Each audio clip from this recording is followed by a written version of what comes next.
बिस्मिल्लाहिर्रहमानिर्रहीम अस्सलाम वालेकुम दोस्तों। इस वीडियो में हम वीकली एनालिसिस करेंगे फॉरेक्स मार्केट के तमाम इंपॉर्टेंट पेयर्स का, जिसमें gold, crude oil, natural gas, silver, euro USD, GBP USD और आखिर में इंडेक्सेस को भी डिस्कस करेंगे। दोस्तों, सबसे पहले तमाम अहले इस्लाम को ईद उल फितर की दिली मुबारकबाद में पेश करता हूँ। इसके अलावा मैं अपने इंडियन बहन भाइयों का भी बहुत शुक्रगुजार हूँ जिन्होंने हमें ईद मुबारक के पैगामात भेजे और हमारे लिए नेक तमन्नाओं का इजहार किया। सबसे पहले दोस्तों, अगर हम गोल्ड को देखें तो वीकली एनालिसिस की वीडियो में, यानी कि प्रीवियस वीकली एनालिसिस की वीडियो में हमने यही प्रिडिक्ट किया था कि गोल्ड मार्केट बेरिश ट्रेंड में रह सकती है। सही हो गया जी। गोल्ड मार्केट दोस्तों $20 नीचे आई as compared to previous week. यहाँ पे देखें 1969 को इसने टच किया और ये तकरीबन 1982 के आसपास क्लोज हुई, लेकिन अभी भी ये वाज़े बेरिश ट्रेंड में नहीं आई। वाज़े बेरिश ट्रेंड में उस वक्त आएगी दोस्तों जब ये 1935 से बिलो आ जाएगी, फिर हम समझेंगे कि अब ये वाज़े बेरिश ट्रेंड की तरफ चली गई है। जी दोस्तों, हमारा व्हाट्सएप ग्रुप भी है जिसका लिंक डिस्क्रिप्शन में मौजूद है। आप हमारा व्हाट्सएप ग्रुप ज्वाइन कर सकते हैं और ये वीडियो हम एजुकेशनल पर्पज़ के लिए बना रहे हैं। आपने इस वीडियो को फाइनेंशियल एडवाइस के तौर पे नहीं लेना। सबसे पहले हम फंडामेंटल न्यूज़ देख लेते हैं। सबसे पहले हम फॉरेक्स फैक्ट्री पे डाटा देखते हैं। दोस्तों 24 अप्रैल मंडे को अगर हम देखें तो कोई हाई इम्पैक्ट न्यूज़ हमें नज़र नहीं आ रही। यूएसडी से रिलेटेड कुछ खास डाटा नहीं है। 25 अप्रैल ट्यूसडे को अगर हम देखें तो यूएसडी से रिलेटेड एक हाई और दो मीडियम इम्पैक्ट न्यूज़ पाकिस्तानी वक्त के मुताबिक रात 7 बजे आएंगी।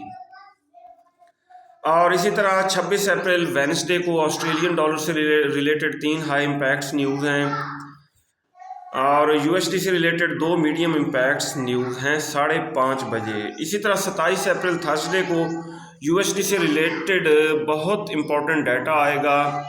Advance GDP, unemployment claims, advance GDP, ठीक है, ये डाटा जो है मार्केट का ट्रेंड चेंज कर सकता है, इसलिए हमें काशिश होकर ट्रेडिंग करना होगी 27 अप्रैल थर्सडे को।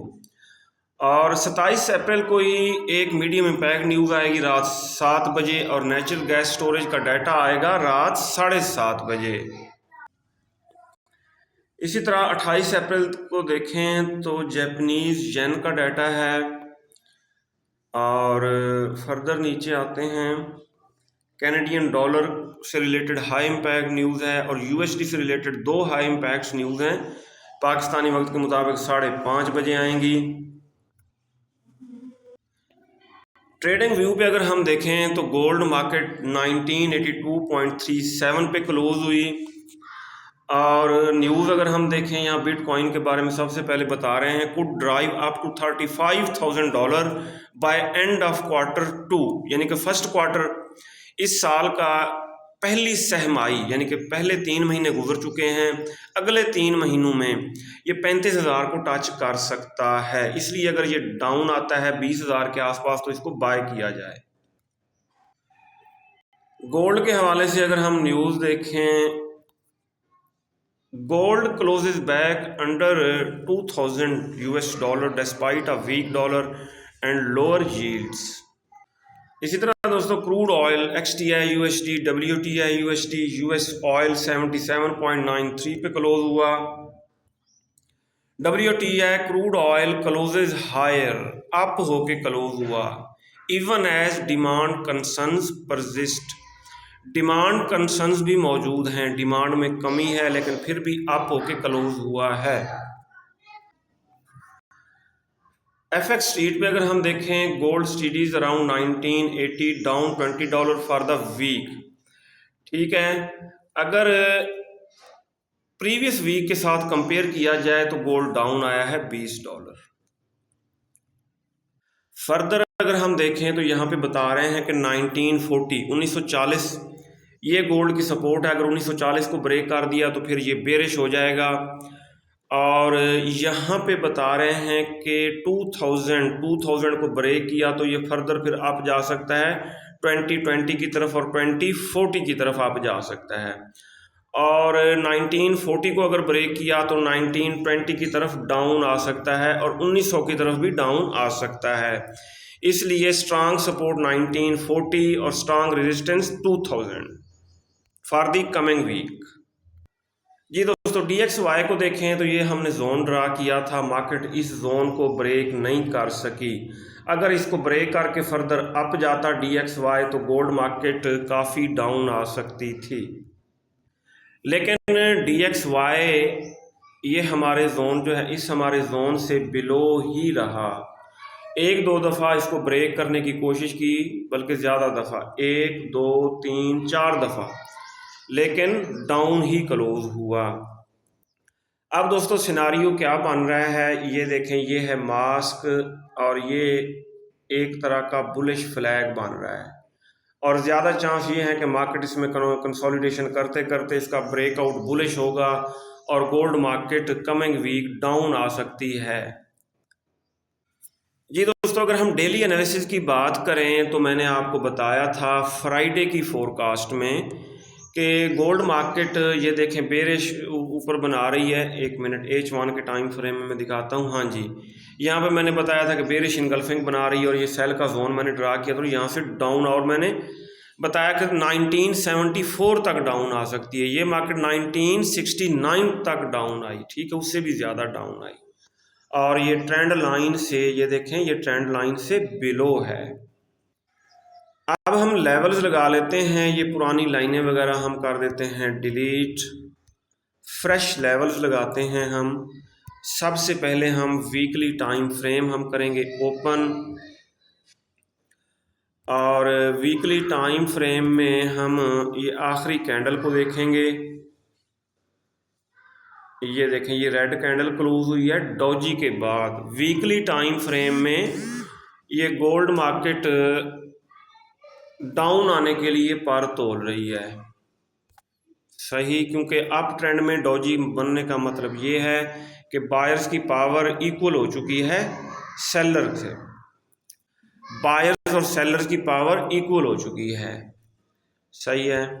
और सेंटर में हम एक लगाएंगे, ये देखें पिवट पॉइंट, और इसका कलर हम कर देंगे रेड। ये कलर रेड कर दिया, डन कर दिया। अब हम छोटे टाइम फ्रेम में देखते हैं।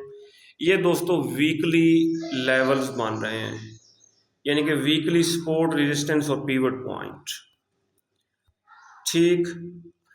कमिंग वीक दोस्तों गोल्ड की वीकली रेजिस्टेंस 2012 है, वीकली सपोर्ट 1971 और वीकली पिवट पॉइंट 1990, सही हो गया जी। और मार्केट वीकली पिवट पॉइंट से बिलो क्लोज हुई है, ये देखें।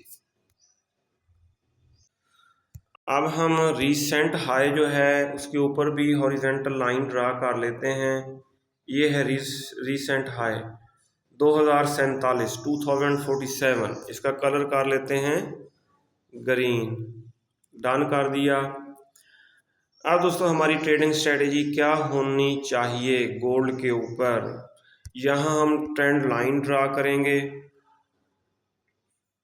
ये है ट्रेंड लाइन H4 के टाइम फ्रेम। गोल्ड मार्केट अगर इस ट्रेंड लाइन से बिलो रही, इसको ब्रेक ना कर सकी और इससे टकरा के डाउन आने लगी तो हम सेल कर सकते हैं, सही हो गया। और अगर इसको कर दिया ब्रेक ट्रेंड लाइन को रीटेस्ट पे, फिर हम बाय करेंगे। फर्स्ट टारगेट 2012 और सेकंड टारगेट हो सकता है 2028 और ये देखें ये सेकंड टारगेट हो सकता है 2031। अगर ये ट्रेंड लाइन हो जाती है ब्रेक, और अगर ये ब्रेक नहीं होती तो फिर प्राइसेस डाउन आएगी। अगर दोस्तों हम डेली टाइम फ्रेम में देखें तो यहाँ पे बेरिश इनगल्फिंग बनी है। ये देखें बेरिश इनगल्फिंग का मतलब ये है कि मार्केट इस जोन को रिटेस्ट करके यहाँ से डाउन आ सकती है। ये देखें ये जोन है 1990 से लेके 2012 तक का, सही है। अगर प्राइसेस अपना इस जोन में जाती हैं तो यहाँ से डाउन आने के चांसेस रहेंगे। इसी तरह H4 में एक और बेरिश इनगल्फिंग बन रही है, इसके ऊपर भी जोन हम ड्रा करेंगे। ये देखें, ये दो बेरिश इनगल्फिंग्स बनी हैं। इसी तरह ऊपर जो हमने सेल का जोन ड्रा किया है, इसमें ये देखें बुलिश इनगल्फिंग फेल्ड सेटअप बना है, ये कंफर्मेशन ए हो गई। और फिर बेरिश इनगल्फिंग भी बनी है, ये देखें बेरिश इनगल्फिंग, ये कंफर्मेशन बी हो गई। और इसी तरह H1 में अगर हम आए, H1 में फिर बेरिश इनगल्फिंग बनी है, तो ये कंफर्मेशन सी हो गई। सही। अब दोस्तों ज़्यादा चांसेस मुझे जो लग रहे हैं कि गोल्ड मार्केट जैसे ही ओपन होगी ये अप होगी और ऊपर ट्रेंड लाइन से टकरा के डाउन आएगी। ये 200 का मूविंग एवरेज भी है, ठीक है, ये भी रेजिस्टेंस के तौर पे काम करेगा और हमें इसको सेल करना चाहिए 1996 के आसपास। ठीक है, गोल्ड मार्केट क्लोज हुई है 1982 के आसपास, हम इसको सेल करेंगे 1995 और 1994-95 के आसपास इसको सेल करेंगे। सही हो गया जी। अगर हम H4 में देखें तो मार्केट ने एक तरह का डबल बॉटम बनाया है। ये डबल बॉटम का मतलब ये है कि ये मार्केट पहले अप होगी, अप होने के बाद 1990 ये पीवट पॉइंट है, यहाँ से भी डाउन आ सकती है, लेकिन ज़्यादा चांसेस जो लग रहे हैं वो लग रहे हैं 1995-96 से टकरा के डाउन आएगी, यहाँ से सेल किया जाए। फर्दर ऊपर निकल जाती है चांसेस कम है 2012, यहाँ से भी हम सेल करेंगे। अगर मार्केट ने 1971 को किया ब्रेक किया तो फिर नेक्स्ट टारगेट 1960, 1950 और 1935 ये सेकंड टारगेट रहेंगे। अच्छा जी, लेकिन यहाँ पे डबल बॉटम लगा है, गोल्ड मार्केट अप ज़रूर होगी और डाउन ये आएगी, ये देखें 1995-96 से डाउन आएगी, फर्दर ऊपर जाती है तो 2012 यहाँ से डाउन आएगी। 2012 को अगर हम देखें तो ये स्ट्रांग रेजिस्टेंस बनी हुई है और मार्केट ने इसको ये देखें एक दफ़ा ब्रेक करने की कोशिश की, 2 दफ़ा, 3 दफ़ा, लेकिन ब्रेक नहीं कर सकी और यहाँ पे इसको सपोर्ट भी बनाया है 2012 को, ये इम्पोर्टेंट लेवल है। अब दोस्तों हमारी ट्रेडिंग स्ट्रेटेजी ये होनी चाहिए, नीचे से आप बाय भी कर सकते हैं, 1970 के SL के साथ आप इसको बाय कर सकते हैं और टारगेट 1990, 1995 ये बाय से हम एग्जिट हो जाएंगे 1995 के आसपास। फिर हम सेल तलाश करने की कोशिश करेंगे, मार्केट 1995-96 से डाउन आने लगती है, सेल कर देंगे, SL रखेंगे 2013, फर्दर अप जाती है तो यहाँ 2004 से भी सेल करेंगे और 2012 के आसपास भी सेल करेंगे और 2013-14 ये हम स्टॉप लॉस रख सकते हैं। जी दोस्तों, अगर हम क्रूड ऑयल को देखें तो क्रूड ऑयल मार्केट अपना highest high, recent highest high 83.36 पे बनाने के बाद इस डिसेंडिंग चैनल में कंसेक्टिव डाउन आ रही थी, ये देखें डाउन आ रही थी डिसेंडिंग चैनल में और फिर यहाँ पे देखें, मैं आपको दिखाता हूँ, ये 76.64 यहाँ से टकरा के अप हुई और इसने बाय का सिग्नल बनाया है। क्या बनाया है? बाय का सिग्नल बनाया है। दोस्तों इसने अपना हाईएस्ट हाई बना लिया है, अब इसने लो की तरफ जाना है। सही है, हम बाय करें और ये बाय हो भी सकता है, अगर ये चैनल हुआ ना ब्रेक, रिटेस्ट पे बाय भी किया जा सकता है और टारगेट 79.8, 80 और 81 भी हो सकते हैं, लेकिन हम रिस्क नहीं लेंगे, हम इसको सेल करेंगे, हम वेट करेंगे। वेट क्या करेंगे? अगर ये अप होता है, सही है, इसके चांसेस ये हैं कि 79.86 से टकरा के डाउन आएगा, यहाँ से सेल करेंगे। 78.3 को अगर ब्रेक नहीं कर सका तो तब भी ये डाउन आएगा। सही हो गया जी। लेकिन ये अप ज़रूर होगा, अप होने के चांसेस ज़्यादा हैं। यहाँ पे दोस्तों एक हम जोन ड्रा करेंगे, ये देखें ये बनी है बेरिश एंगल्फिंग, इसके ऊपर हम जोन ड्रा कर लेंगे और ये हमें बताएगा कि नेक्स्ट वीक हमें क्या करना चाहिए। इसके ऊपर ये हमने हॉरिजेंटल लाइन लगा दी ये,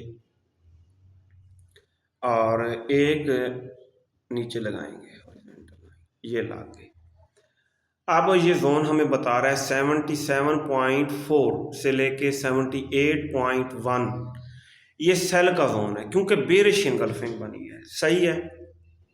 अब ज़रूरी नहीं कि मार्केट यहाँ से डाउन आए, अगर ये जोन हो गया फेल, मार्केट इसको रिटेस्ट करेगी, अप जाएगी, नीचे स्टॉप लॉस लगा के हम बाय की तरफ बैठ जाएंगे और हमारा फिर बाय का टारगेट ये होगा 79.8, 80 और 81। अगर इस जोन को कर दिया मार्केट ने ब्रेक, रिटेस्ट पे हम सेल करेंगे। जल्दबाजी नहीं करनी, मार्केट इस जोन के अंदर है, हम वेट करेंगे। अगर बुलिश ब्रेकआउट हुआ बाय की तरफ बैठेंगे, बेरिश ब्रेकआउट हुआ तो रिटेस्ट पे सेल की तरफ बैठेंगे। सही हो गया। अब हम देखते हैं H1 में। H1 में अगर हम देखें तो एक तरह की ये ट्रायंगल बन रही है, ये देखें ये ट्रायंगल, और इसका ब्रेकआउट जिस तरफ होता है हम उसी तरफ ट्रेड ओपन कर सकते हैं। अच्छा जी, अगर हम देखें D1 में, ये देखें जी, यहाँ पे 200 का मूविंग एवरेज हमें इशारा करके बता रहा है कि लंबी सेलिंग और लॉन्ग टर्म ट्रेड आप ओपन कर सकते हैं 80.8 के आसपास। सही है। अगर यहाँ पे आपको क्रूड ऑयल मिलता है आप इसको करेंगे सेल और इस ट्रेड को होल्ड करेंगे कहाँ तक, 70 और 65 तक। अब हम क्रूड ऑयल की वीकली कैंडल को देख लेते हैं। ये है वीकली कैंडल दोस्तों। सही है। ये हमने लगाई सपोर्ट और सेंटर में हम लगाते हैं पिवट पॉइंट और ऊपर लगाएंगे हम रेजिस्टेंस। वीकली टाइम फ्रेम में भी दोस्तों क्रूड ऑयल ने बेरिश एनगल्फिंग बनाई है, इट मीन ये बेरिश ट्रेंड में, इसका बड़ा ट्रेंड बेरिश है। सही है। और इसको सेल किया जाए टॉप से, H4 में हम आ गए। हाँ जी, D1 में अगर हम देखें, ये देखें जी, एक सेल की ट्रेड ओपन की जाए 79.33 के आसपास, दूसरी सेल की ट्रेड ये यहाँ पे 200 का मूविंग एवरेज इशारा करके बता रहा है, यहाँ पे ओपन की जाए 80.8 के आसपास, तीसरी सेल की ट्रेड ओपन की जाए 83.19 के आसपास। लॉट साइज छोटा रखा जाए, स्टॉप लॉस ऊपर लगाएंगे। स्टॉप लॉस आप 83.5 का लगा सकते हैं। 83.5 के एसएल के साथ हम गोल्ड को यहाँ से सेंटर से इस जोन के और टॉप से हम सेल करेंगे और होल्ड करेंगे 70 और 65 तक। अभी तक दोस्तों क्रूड ऑयल ने इस गैप को फिल नहीं किया। सही है। और ये गैप उस वक्त फिल होगा जब ये मार्केट आएगी यहाँ पे 75.6 को जब टच करेगी, फिर ये गैप फिल हो जाएगा। अभी ये कंसेक्टिव डाउन आ रही थी, थोड़ी बहुत करेक्शन के लिए अप हो सकती है बेरिश ट्रेंड में, तो अगर ये करेक्शन करने अप होती है तो हम इसको टॉप से सेल करते जाएंगे।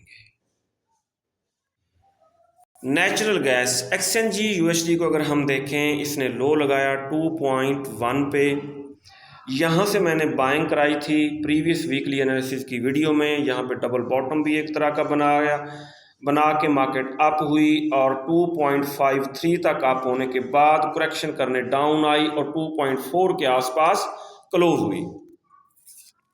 अब इसके ऊपर हमारी ट्रेडिंग स्ट्रेटेजी क्या होनी चाहिए दोस्तों? मुझे नहीं लगता कि अब 2.10 ब्रेक हो, ये लो। सही है।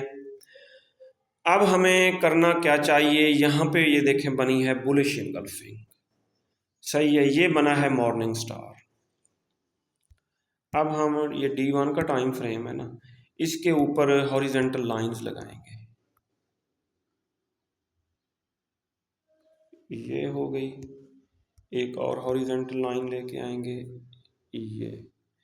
ये दोस्तों बाय का जोन बन रहा है 2.13 से लेके 2.25। यहाँ पे अगर आपको नेचुरल गैस मिलती है तो आप इसको बाय करें और लॉन्ग टर्म के लिए होल्ड करें। एसएल क्या 2.9 का एसएल रख सकते हैं या 2.10 का भी एसएल रख सकते हैं, ठीक है ना।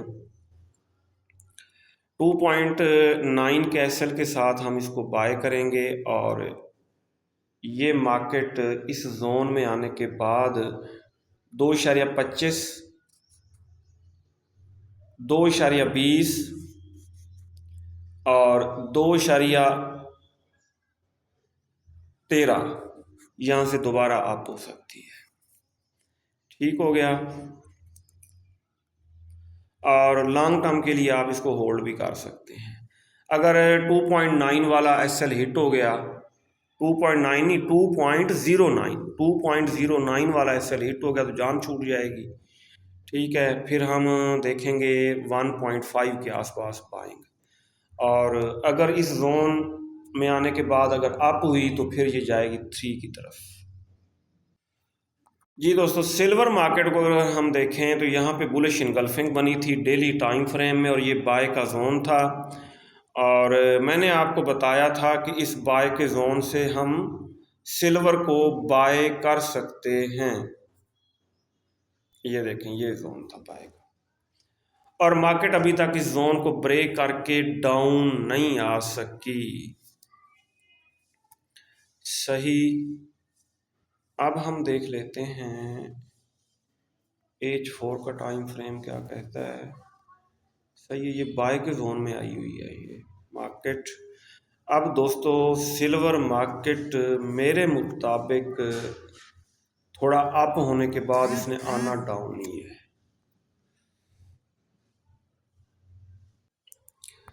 अब हम न्यू जोन ड्रा करते हैं, इसको कर देते हैं डेल, ये हमने डेल कर दिया। यहाँ पे दोस्तों ऊपर बनी है बेरिश इनगल्फिंग, ये सेल का जोन बना है, इस सेल के जोन से ये मार्केट डाउन आ सकती है, सही। और इस सेल के जोन को देखें, इसने एक दफ़ा टच किया डाउन आई, 2 दफ़ा, 3 दफ़ा, ठीक है, यहाँ से डाउन आई है। और अब इसी तरह लगा लेते हैं हम ट्रेंड लाइन,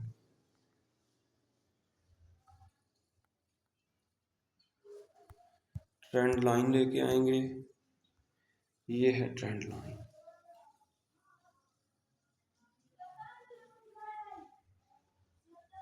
ये लग गई। वीक को कंसीडर नहीं करते ट्रेंड लाइन में क्योंकि ये नाइज होती है।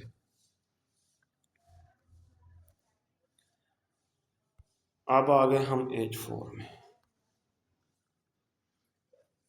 ये दोबारा एडजस्ट करनी पड़ेगी H4 में।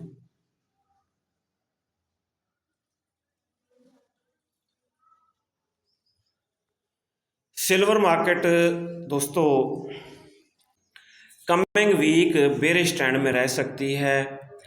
अगर इस ट्रेंड लाइन को ब्रेक कर भी दिया, ऊपर 25.35 यहाँ से टकरा के डाउन आ सकती है और ऊपर सेल का जोन है, यहाँ से भी डाउन आने के चांसेस रहेंगे। सिल्वर को टॉप से सेल किया जाए, जब 24.6 को इसने ब्रेक कर दिया तो वाज़ेह बेरिश ट्रेंड की तरफ चली जाएगी सिल्वर मार्केट। अगर हम देखें यूरो यूएसडी को, यूरो यूएसडी मार्केट दोस्तों वाज़ेह बुलिश ट्रेंड में है और इसका ट्रेंड रिवर्स भी हो सकता है किसी भी वक्त। ये देखें, ये ट्रेंड लाइन हमने लगाई। अगर दोस्तों ये मार्केट डेली टाइम फ्रेम में इस ट्रेंड लाइन को ब्रेक कर देती है, रिटेस्ट पे हम इसको सेल करेंगे और जब तक इस ट्रेंड लाइन से ऊपर है तो बाय की तरफ ही बैठेंगे। जीबीपी यूएसडी को अगर हम देखें तो ये बुलिश ट्रेंड में थी, ट्रेंड लाइन से ऊपर थी ये मार्केट, और फिर बेरिश ब्रेकआउट हुआ ट्रेंड लाइन का रीटेस्ट पे, यहाँ तक डाउन आई, फिर अप हुई और फिर ऊपर ट्रेंड लाइन दोबारा हमने ड्रा की। ये देखें ये ट्रेंड लाइन जो है अब ये हो जाती है ब्रेक, रीटेस्ट पे बाय करेंगे। लेकिन ज़्यादा चांसेस मुझे जो लग रहे हैं, यहाँ पे सेल का जोन बना है, ये देखें ये बेरिश इनगल्फिंग बनी है, ठीक है। इस जोन में जाने के बाद ये मार्केट आ सकती है डाउन, और ये जोन कहाँ से कहाँ तक है, ये लाइंस में एडजस्ट कर लूँ, 1.2472 से लेके 1.2536, ठीक है। ये सेल का जोन है, और ये जो वीक छोड़ी है पहले अप होगी ये मार्केट, और इस जोन में जाने के बाद फिर यहाँ से डाउन आएगी। जी दोस्तों, NAS 100 मार्केट को अगर हम देखें तो यहाँ पे ये डबल बॉटम लगाने के बाद 12,847-48 पे यहाँ से अप हो सकती है, ठीक। लेकिन डॉलर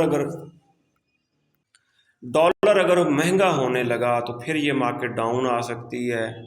सही हो गया जी। और फिर बाय का जोन ये बन रहा है, ये देखें बुलिश इनगल्फिंग बनी है 12,725 से लेके ये देखें 12,512 तक ये बाय का जोन है, और मार्केट इससे टकरा के अप होने लगी तो बाय करेंगे। इसका बड़ा ट्रेंड बुलिश है। फर्दर डाउन आ जाती है तो नीचे 200 का मूविंग एवरेज है, इससे टकरा के भी अप होगी तो बाय करेंगे। US30 ना ज़्यादा अप हुई है और ना ही ज़्यादा डाउन आई है, और इसको उस वक्त तक हम बाय नहीं कर सकते जब तक ये इस लेवल तक डाउन नहीं आ जाती। सही है, ये लेवल बना 33,107 के आसपास, ठीक है। यहाँ ये है 200 का मूविंग एवरेज, इससे टकरा के अप हुई तो फिर बाय करेंगे। ये दोस्तों BTC को अगर हम देखें तो BTC ने तकरीबन 31,000 को टच किया और यहाँ से डाउन आई और हमारे बाय के जोन को ब्रेक कर चुकी है। अब इसको रिटेस्ट करके फर्दर डाउन आने के चांसेस रहेंगे अगर डेली टाइम फ्रेम के मुताबिक हम देखें। हाँ जी, आप दोस्तों वेट करें, और जब ये 200 के मूविंग एवरेज से टकरा के BTC अप होने लगे तो हम बाय करेंगे 24,500 के आसपास। ये था दोस्तों वीकली एनालिसिस। अपना बहुत सारा ख्याल रखिएगा, हमें दुआ में याद रखिएगा। अल्लाह हाफिज़।